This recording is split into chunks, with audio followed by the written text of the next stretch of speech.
새 정부는 5.18 민주화 운동의 진상을 규명하는 데 더욱 큰 노력을 기울일 것입니다. 헬기 사격까지 포함하여 발포의 진상과 책임을 반드시 밝혀내겠습니다. 5.18 관련 자료의 폐기와 역사 왜곡을 막겠습니다. 전남도청 보급 문제는 광주시와 협의하고 협력하겠습니다. 완전한 진상규명은 결코 진보와 보수의 문제가 아닙니다. 상식과 정의의 문제입니다. 오랫동안 군부 독재에 맞서 우리 땅의 민주주의를 위해 싸운 1980년 5월의 광주 시민. 문재인 대통령은 그들을 따뜻하게 감싸 안으며 제대로 된 진상 규명을 약속했습니다.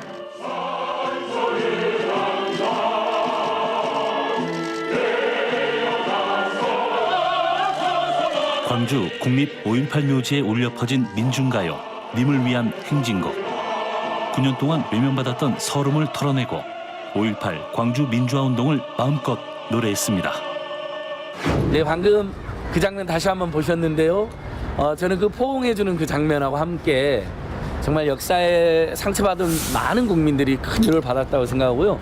또 사실 지난 9년간 5.18 광주 민주화운동의 상징적 노래했던 님을 위한 행진곡을 못 부르게 했거든요. 근데 합창뿐만 아니라 다 같이 일어나 재창할 때 그때 두 번째로 이렇게 눈물이 왈칵 쏟아져 나오더라고요.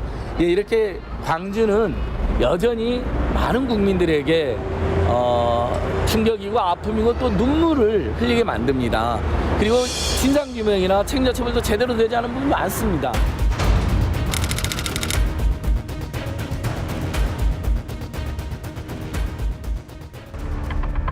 (5.18) 민주화 운동의 시발점이었던 전남대학교 정문. 1980년 5월 17일 자정을 계기로 불법적인 비상계엄이 전국으로 확대됐습니다. 전남대의 진주한 계엄군은 등교하거나 공부하는 학생들을 무자비하게 구타하고 불법 구금했는데요. 이에 전남대생이 항의하면서 항쟁의 불씨가 커졌습니다. 계엄군의 폭행에 맞서 학생들은 시내로 이동, 점차 시민들도 합세하기 시작했습니다. 수많은 시민들은 계엄령 해제, 전두환 타도를 외치며 항의했는데요. 하지만 계엄군은 광주에 계엄군을 추가로 파견해 광주 시민들의 평화적인 집회 현장에 무차별 폭력과 집단 발포를 자행했습니다. 도심 곳곳에서 계엄군에 의해 처참히 살해된 시신이 발견되자 시민들도 무장을 하기 시작했는데요.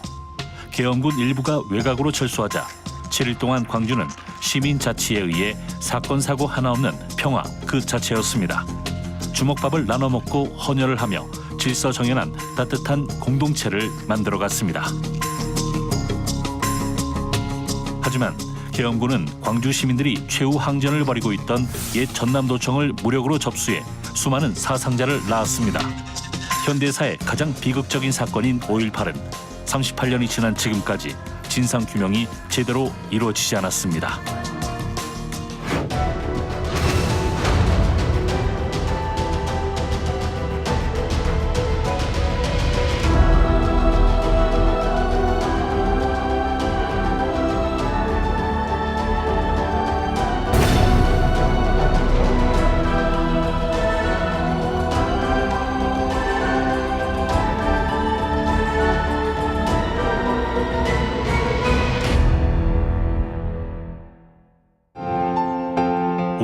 민주화 운동의 최후 결사항전지인 옛 전남도청. 이곳은 전남도청이 무안으로 이전한 뒤 지난 2015년 9월 국립아시아문화전당으로 리모델링했는데요. 그 과정에서 최후 항쟁지로서의 도심 모습이 많이 훼손됐습니다.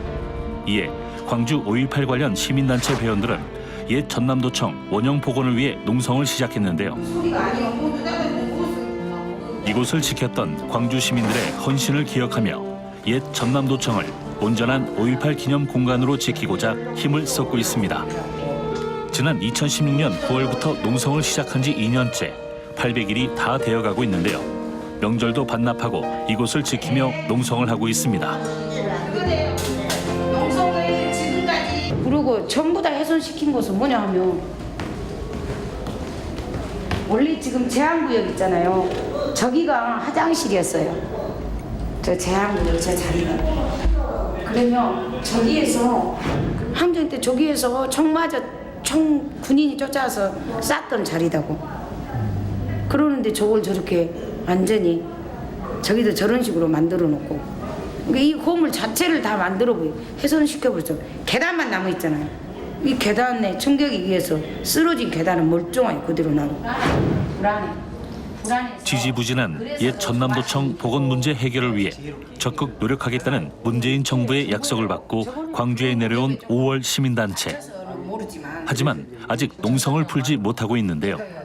그들은 가시적인 성과가 있을 때까지 농성을 이어갈 생각입니다. 그걸 급으로 올리기 위해서 빼는 소리는 절대 아닐 거예요. 근데 자식들한테 가서 너희들이 끝까지 지키고자 했던 도청 그대로 살려놓고 왔다. 당신들의 그게 마지막 소원이 돼요.